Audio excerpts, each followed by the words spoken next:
Hello and welcome to another video. So today we're looking at the most common meta deck right now on ladder, I would say, right up there with obviously Temple Lion decks, which are extremely powerful right now. I'd actually say they actually eclipse Tenko decks quite easily, and especially being very budget orientated, they're quite cheap to craft compared to Tenko decks, which do have quite a heavy legendary cost to them depending on the variant you're running. But overall, honestly, I find Tenko a lot more enjoyable deck over Lion decks typically, but that's just personal thing, you know. Most people enjoy certain decks and still don't find this meta as abusive as some of the past metas. I mean, we had a couple of really solid metas the last couple, and this is the first time we've really had anything dominate for a little bit, so it's always not too bad.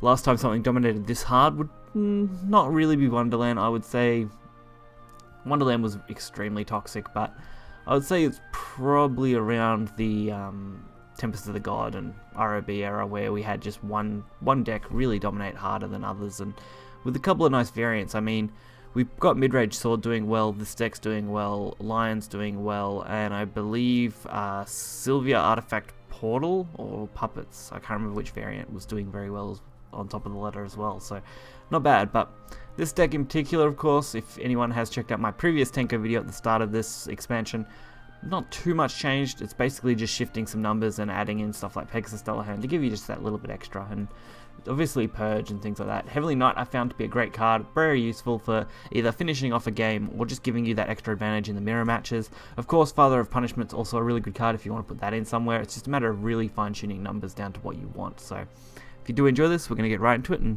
check it out. So the first game I want to show off is against Portal, which again, like I mentioned, is a pretty strong deck, especially with things like Loco, which can really hurt a lot of these decks. Starting off very reasonably with Globe, Bashful and Hind. Of course, Bashful and Hind aren't quite what we're after. Sealed Tomb though is probably just that little bit better and gives you just that little bit of an edge. I mean, you can't go wrong having a zero cost draw a card effect, especially when it's almost immediate. So you may not be drawing that turn, but considering you want to play Sealed Tomb mostly at the start of your turn, definitely works out well. And there's another Sealed Tomb, so looks like we are going to be able to go for a Mori plus Sealed Tomb this time, which is still really good, and get our Tenko Shrine almost perfectly on curve. All we're really missing now would be a White Fang. If we can get White Fang Temple, we could easily set that up with the Tenko Shrine and really take this to another level. Otherwise, pretty much everything else for a perfect curve did end up in our hand. And we can quite comfortably set up a nice lot of amulets, and there is the White Fang Temple. So a little bit behind. If we had got White Fang before that turn, we would have been good, as we would have very easily been able to set it up. But since we do basically have a free turn here, setting up the Tenko is definitely the way I want to go with it, especially since Hind can come over immediately if we want it to. That, or we can just go for the Fang and the Black Inscripture, which is still really good. But we do decide to go for the Hind because, of course, we did remove their follower anyway, thanks to our Mori. And that does start our ping effects. So that's what makes this deck so powerful, being able to have a perfect curve. Of course, Loco, though, does kind of destroy that, even though we did already get at least the one ping effect off it. Like, a lot of people will hate on this deck. There is a lot of Tenko hate going around. Personally, I'm not a fan of that. There's not much reason to hate mini decks. I mean, you can dislike decks for sure, but to straight out just, you know, want to nuke a deck is kind of ridiculous. Especially with the current meta's situation, which really isn't as bad as most of the past metas have been.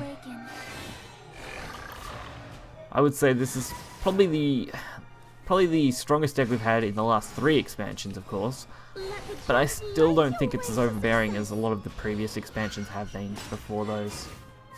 Starforged Legends, Chronogenesis, and Dawnbreaker Night Edge were all pretty normal expansions. Very little big hitters were added, and very little synergy was added to really go off, other than maybe Midsword, which, as you can tell even now, is a really powerful deck. So after, it's nearly been 2 weeks at this point since I covered this deck before, and the meta has at least settled reasonably well. Lions, like I said, are an extremely hard counter to this. A lot of people are countering the Rune and Dragon matchups now with Tenko using Exilia. This one doesn't, of course, because I haven't found it necessary, because Dragon and Rune just aren't as popular as they were initially.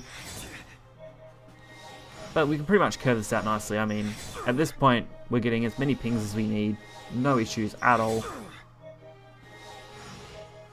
And a nice 6-6, which I think is what makes this deck so powerful. Those white things being 6-6 really give you quite a big body to use. I'd hate to see something like Tenko become a countdown amulet or something like that, as it would literally destroy the deck. It would be pretty much useless at that point.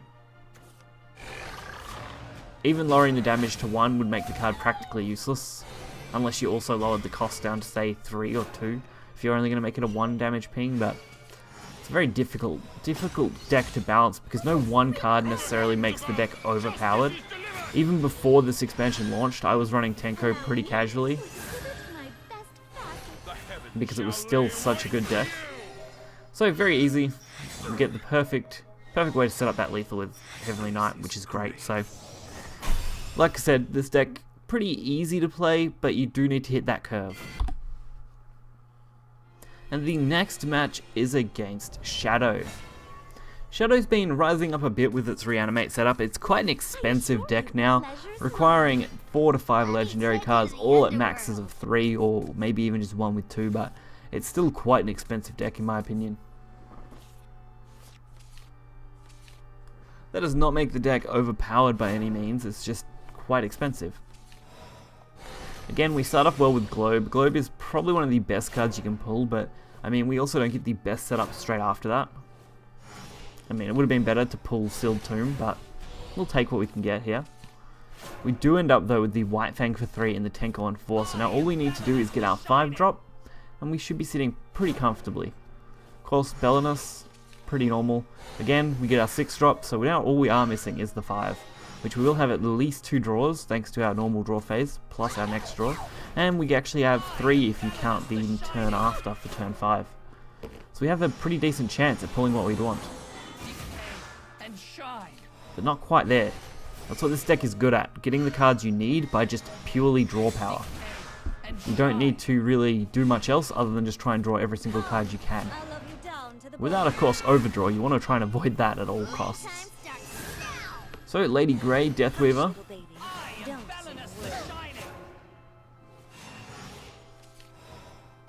And Happy Pig gets to come down pretty nicely.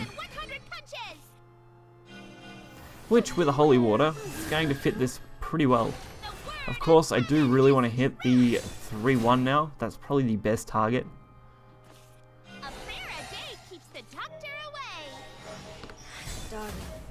Of course, everything else works out pretty well. We get pretty decent hits. I couldn't have asked for much better hits. I probably wanted to avoid hitting the Bellinus personally, so definitely worked out. Of course, that does mean this Bellinus gets a really nice trade. But the heals work in our favour. So Demon Eater, just really doing what it does, drawing them cards. It's not really going to be an issue for us. We can buy this turn at least.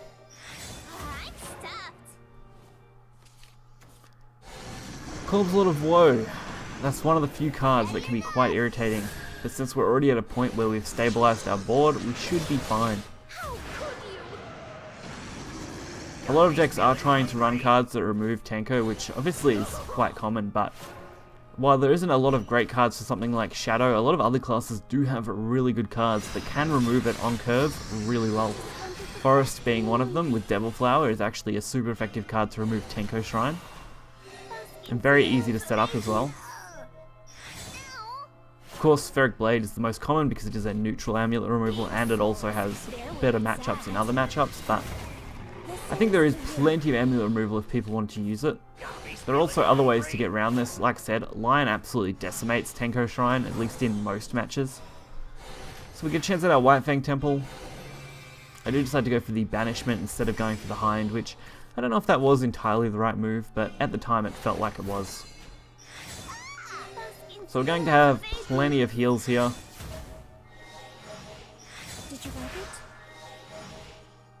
And next turn we get a couple of draws and a chance to really just play out a couple of things, I guess.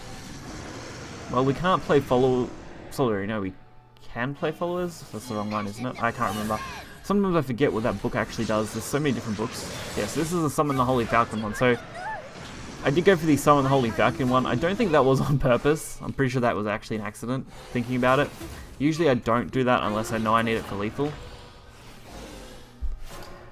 But I guess it kind of works. Holy Falcon does let us at least kind of limit what our opponent can do, and does allow us to actually play more cards, so... Considering how stacked our board is, I think it was definitely the right way to end up going. As this is going to remove these very, very easily. At the same time, we set up our 6/6 to go off very, very soon. So they end the next turn and we get our 6/6, which is pretty perfect. We also have our Heavenly Knight. This should be overall more than enough. And obviously, they realise that and give up there. So Arcus Shadow, probably not the best. Reanimate I definitely find is usually totally better. So hope you guys did enjoy this video. This deck has, of course, been doing wonders. If you are looking to get to Grandmaster, this is the deck that I would definitely recommend. If you are just looking to enjoy the game, I have plenty of other videos for that. There are plenty of ways to counter this deck if you know what you're doing. Of course, it is still the top deck. You can't really deny that at this point. That's just how card games are. One deck will always be the most powerful, then there'll be follow-ups to counter and so on. We've had a few metas where it's been a lot closer, and we've had, you know, decks that have been more on par. It just happens that this time around, Haven is dominating, which, I mean, at this stage, Haven deserved a time to dominate, so I'm pretty okay with that. I expect we'll see some form of changes. Hopefully they're not too detrimental. I do hate seeing cards absolutely destroyed by nerfs, but we'll have to wait and see. So if you did enjoy the video, hit the like button and subscribe. You'll find the deck list in the description below, and I'll catch you guys next time. See ya.